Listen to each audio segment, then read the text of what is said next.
أعوذ بالله من الشيطان الرجيم بسم الله الرحمن الرحيم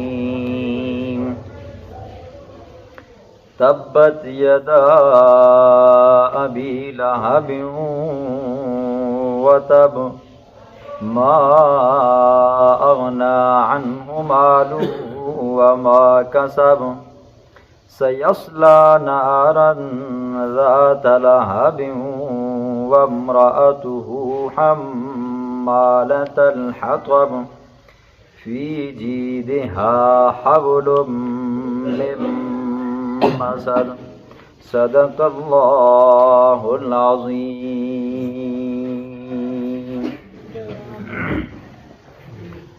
اس سورت کا نام سورۃ اللہب ہے۔ پہلی آیت میں موجود ابی لہب و تب سے اس کا نام سورۃ اللہب رکھا گیا ہے۔ سورۃ لہب کا سورۃ النصر کے ساتھ ربط نمبر 1 یہ سورۃ النصر میں اللہ رب العزت نے خوشخبریوں کا ذکر فرمایا تھا کہ اللہ کی نصرت آئے گی، مکہ فتح ہوگا۔ اب اس صورت کے اندر اللہ رب العزت حضور صلی اللہ علیہ وسلم کے سب سے بڑے دشمن ابو لہب کی ہلاکت کا ذکر فرمائیں گے۔ ربط نمبر 2 سورۃ النصر کے اندر اللہ رب العزت نے تسبیح، استغفار اور تحمید کا ذکر فرمایا تھا۔ اب اس صورت کے اندر اللہ رب العزت اس کا نتیجہ بیان فرمائیں گے۔ اس کا نتیجہ کیا نکلے گا؟ میرا محبوب آپ تسبیح بیان کریں، آپ تحمید بیان کریں، آپ استغفار کریں، ہم آپ کے دشمن کو صفحہ ہستی سے مٹا دیں گے۔ شان نزول اس کا یہ مفسرین نے لکھا ہے کہ حضور صلی اللہ علیہ وسلم کی بعثت کے بعد اس کی مکے والوں میں سے کسی ایک بندے کے ساتھ دشمنی ہوئی تو مکے والوں نے اس کے ساتھ دشمنی مول لی۔ اس بندے نے دیکھا کہ میری لڑائی تو ایک بندے کے ساتھ ہوئی ہے تو مکے والوں نے میرے ساتھ دشمنی مول لی ہے، تو یہ بندہ بھی بڑا اثر و رسوخ والا تھا، یہ مکے کو چھوڑ کر چلا گیا۔ کئی عرصہ بیچ میں گزرا، یہ افواہ پھیلی کہ سراقہ بن مالک مکہ کے اوپر حملہ کرنے والا ہے۔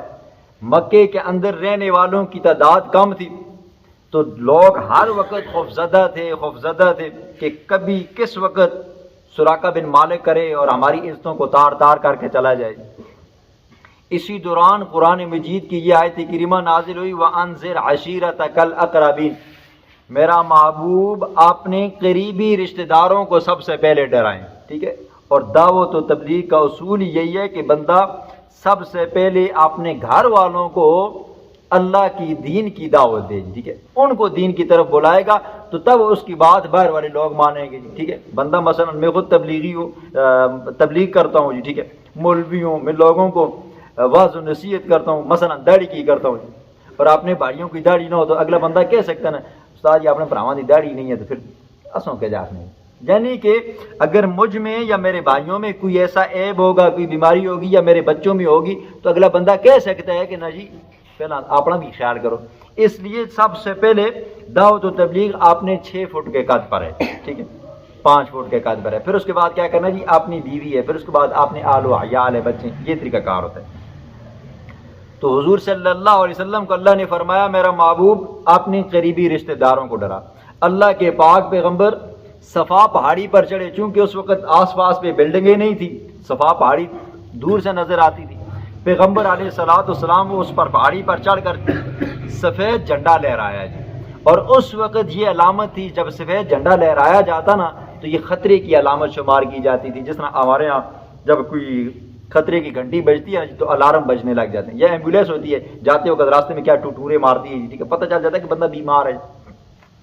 تو سب سمجھے کہ سراقہ بن مالک نے حملہ کر دیا، سارے لوگ صفا پہاڑی کے قریب آ گئے۔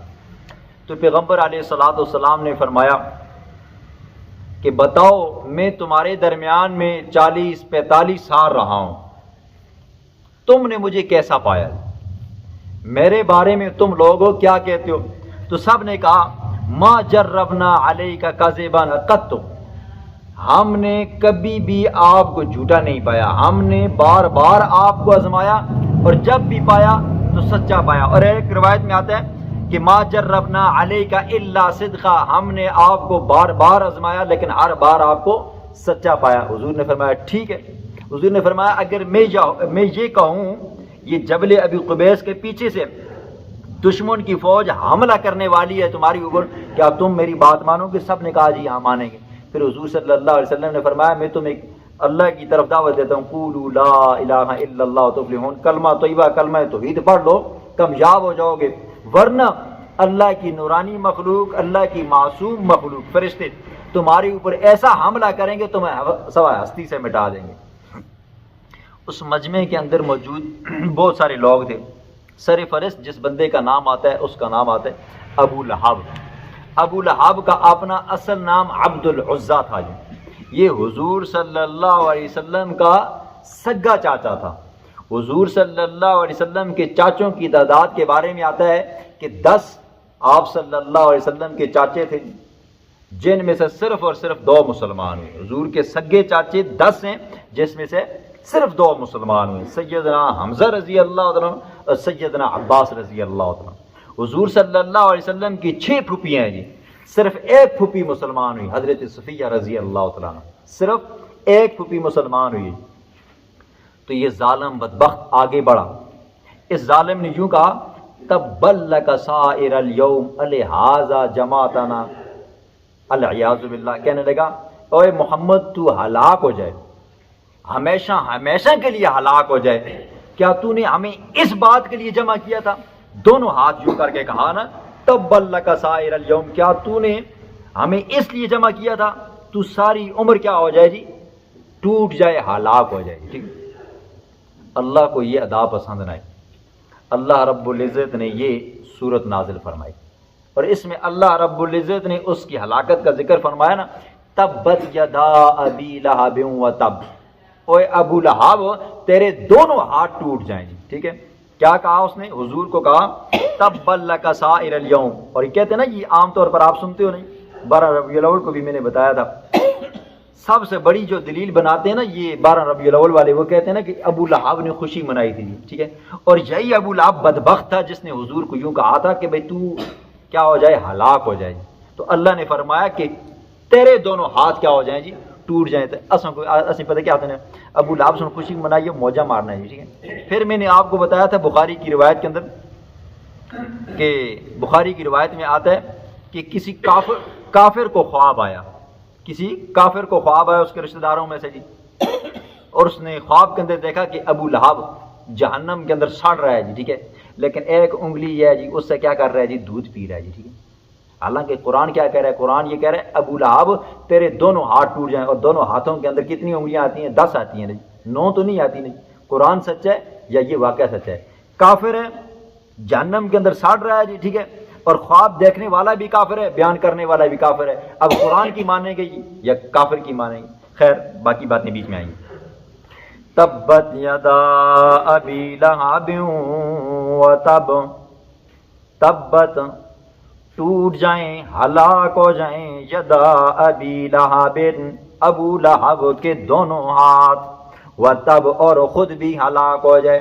ظالم بدبخت کے بارے میں آتا ہے یہ اور ابو جہل دونوں جگری یار دوست تھے، دونوں جگری یار دوست تھے کہ حضور صلی اللہ علیہ وسلم جب بھی دعوت و تبلیغ کرتے نا، ان میں سے جس کو بھی حضور نظر آتے نا وہاں پر پہنچ جاتے۔ حضور صلی اللہ علیہ وسلم تبلیغ کر کے جب فارغ ہوتے نا تو یہ ظالم کہہ دیتے کہ اے ہمارا بھتیجا ہے جو کیا ہو گیا جی، العیاذ باللہ پاگل ہو گئے، جو صابی ہو گیا، اپنے باپ دادے کے دین کو چھوڑ دیا جی۔ ساری حضور صلی اللہ علیہ وسلم کی تبلیغ کے اوپر، تقریر کے اوپر پانی پھیر دیتے۔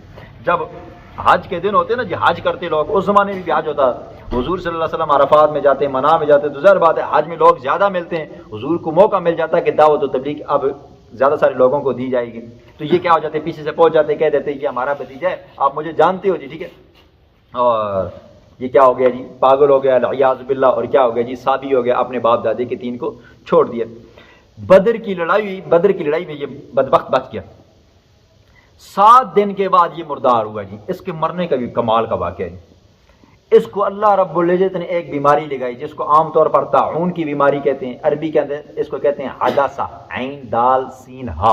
عدسہ کی بیماری لگی. ایک دانہ، ایک پھوڑا نکلتا ہے جی، ٹھیک ہے، جس طرح ہمارے ہاں وہ کہہ دیتے ہیں نسور نکلا ہے، ٹھیک ہے.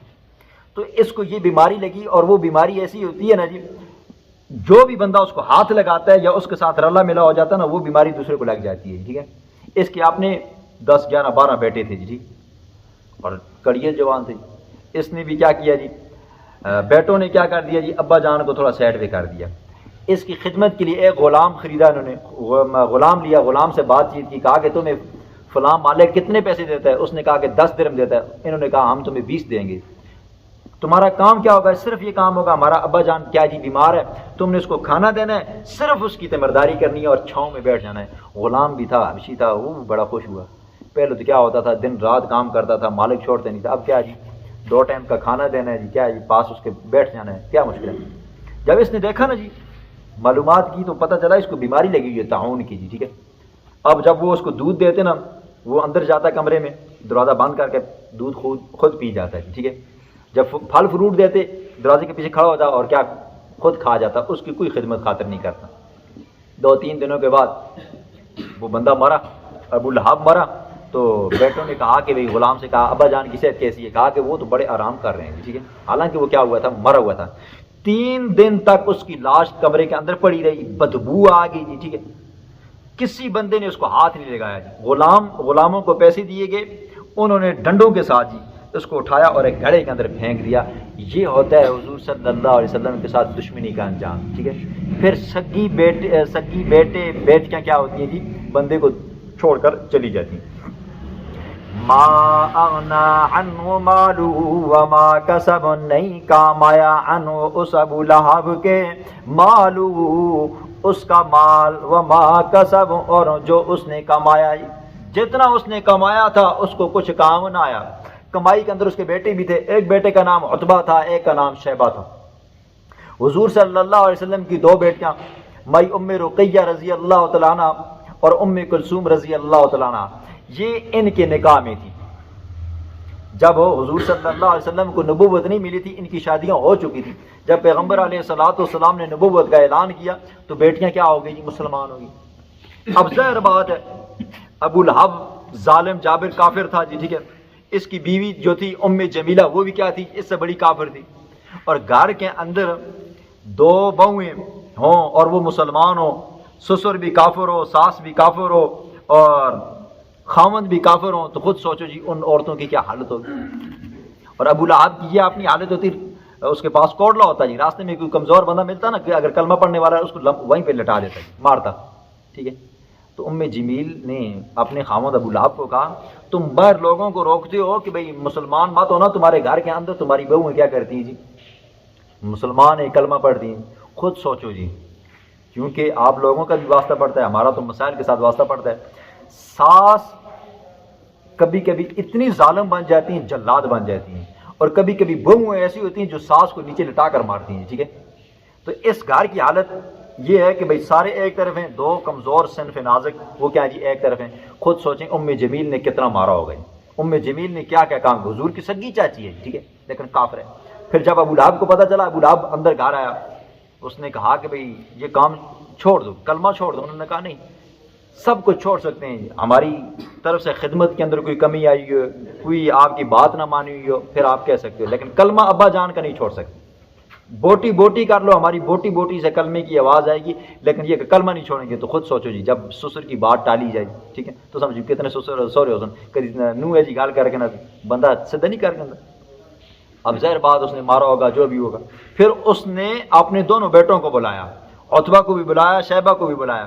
اس نے کہا دیکھو تمہاری بیٹیاں، تمہاری بیویاں مسلمان ہو چکی ہیں اور یہ اپنے باپ کا کلمہ پڑھتی ہیں. تم میرے بیٹے ہو، بتاؤ تم کیا ہو، یا اپنے سسر کے ساتھ ہو یا اپنے باپ کے ساتھ ہو. انہوں نے کہا ہم اپنے باپ کے ساتھ ہیں. اس نے کہا پھر یوں کرو، ان کو جا کر اس کے گھر میں چھوڑا، حضور صلی اللہ علیہ وسلم کے گھر میں، اور کیا کر دو جی، طلاق دے دی. ظالموں نے کیا کر دی، طلاق دے دی، ٹھیک ہے. پھر آتا ہے ان کے ساتھ کیا ہوا، ایک کو خنجر مارا گیا وغیرہ وغیرہ. تو فرمایا ما اغنا عنہ مالہ وما کسب، نہ اس کے پاس جتنی بھی مال و دولت تھی نہ وہ کام آئی، نہ اس کی بیٹے کیا ہوئے؟ کام آئے۔ سیصلا نارن ذات لہب، عن قریب داخل ہوگا آگ میں، جہنم میں، ذات لہب جو شعلے مارنے والی ہے۔ ابو لہب کو ابو لہب اس لیے کہتے ہیں کہ بڑا حسین و جمیل تھا، بڑا حسین چہرہ اس کا کیا تھا جی؟ کہتے ہیں نا جڑا بندہ خوبصورت بھی ہوا ہے تو نال اس کے اندر لہو بھی ہوا ہے، بندے دے جسموں تو سراٹھا نکلی، ٹھیک ہے، تو اس کا چہرہ چمک مارتا تھا۔ کوئی یوں کہتے ہیں کہ اس لیے اس کو ابو لہب کہتے ہیں کہ بھئی یہ سونے کی طرح کیا تھا جی؟ اس کا چہرہ تھا جی، یا یہ کہ مال و دولت زیادہ تھی، لیکن ابو لہب حسین و جمیل تھا جی، خود سوچیں۔ وَامْرَأَتُهُ حَمَّالَةَ الْحَطَبِ، اور اس کی بیوی ابو لہب کی بیوی ام جمیلہ، حَمَّالَةَ الْحَطَبِ جو اٹھانے والی ہے لکڑیاں، ٹھیک ہے۔ ام جمیلہ کی کیا عادت تھی؟ خاوند مالدار تھا جی، حقیقی معنوں میں مالدار تھا۔ بیوی ظاہر بات ہے تو خاوند مالدار ہو تو بیوی بھی کیا ہوتی ہے جی؟ مالدار ہوتی ہے۔ بیوی کے اپنے پاس کیا تھے جی؟ صندوق بھرے ہوتے تھے سونے کی، لیکن کیا ہے جی؟ اللہ پاک نے اس کو ایسی کنجوسی کی لت لگائی ہوئی تھی نا، خود جاتی، عرب کی لکڑیاں بھی ہماری طرح لکڑیاں نہیں ہوتی جی، وہ کانٹے ہوتے ہیں بڑے لمبے بڑے خاردار جھاڑیاں ہوتی ہیں، وہ جمع کرتی، جمع کر کے لے کر آتی اور کیا کرتی جی؟ چولہا جلاتی، آگ جلاتی اور اس کے بعد روٹیاں پکاتی۔ اللہ فرماتے ہیں وَامْرَأَتُهُ حَمَّالَةَ الْحَطَبِ، اس کی بیوی کیا تھی؟ لکڑیاں اٹھانے والی۔ اور ایک معنی مفسرین نے یہ کیا ہے کہ وَامْرَأَتُهُ حَمَّالَةَ الْحَطَبِ، اس کی بیوی کیا تھی جی؟ چغل خور تھی۔ چغل خور بندہ بھی کیا کرتا ہے جی؟ یہاں سے ایک بات لی، یہاں سے ایک بات لی، یہاں سے ایک بات لی، یہاں سے ایک بات لی، کیا ہوگی؟ کافی ساری ہوگی، پھر چلا گیا، جا کر ایک بندے کو وہ بات بتائی، دوسرے کو بتائی، تیسرے کو بتائی، چوتھے کو بتائی، پانچویں کو بتائی، پھر کیا نتیجہ کیا نکلتا ہے جی؟ لڑائی لگ جاتی ہے، کیا ہو جاتی ہے؟ آگ۔ اس کی بیوی کیا تھی جی؟ چغلیاں لگانے والی تھی، آگ لگانے والی تھی، آخرت میں بھی کیا ہوگی؟ آگ لگائی۔ ام جمیل، اس نے حضور صلی اللہ علیہ وسلم کی بڑی گستاخیاں کی۔ ام جمیل، حضور صلی اللہ علیہ وسلم کا گھر تھوڑا کافی دور پر تھا جی، راستے میں اس کا گھر بھی آتا تھا اور بیت اللہ بھی آتا تھا۔ یہ کیا کرتی جی؟ جنگل میں جاتی، لمبے کانٹوں والی لکڑیاں چنتی، لے کر آتی، جب رات کا وقت ہوتا تھا یہ حضور صلی اللہ علیہ وسلم کے راستے کے اندر بچھا دیتی۔ حضور جب صبح آتے نا تو راستے کے اندر پاؤں رکھتے نا تو کانٹے نیچے سے کیا ہو جاتے تھے؟ چبھ جاتے تھے، ٹھیک ہے۔ یہ اس کی عادت تھی۔ خاوند بھی حضور کا گستاخ تھا، بیوی بھی کیا تھی جی؟ گستاخ تھی۔ امام قرطبی رحمہ اللہ فرماتے ہیں ایک آنکھ سے کانی بھی تھی، ٹھیک ہے، ایک آنکھ سے کانی بھی تھی۔ کمال ہوا یہ، ایک مرتبہ یہ گئی لکڑیاں جمع کرنے کے لیے، تو راستے میں پاؤں پھسلا، تو جس رسی سے وہ اس نے لکڑیاں باندھی ہوئی تھی اس کا ایک کونا ہوتا تھا جی، ٹھیک ہے، وہ کھینچ کر رکھتے ہیں نا جی، ظاہر بات ہے آپ بھی کوئی چیز لے کر جاتے ہو یا کوئی تروڑا مروڑا لے کر جاتے ہو، چادر ہوتی ہے، رومال ہوتا ہے، تو اس کا ایک کونا آپ کندھے پہ یوں لٹکا دیتے ہو، ٹھیک ہے۔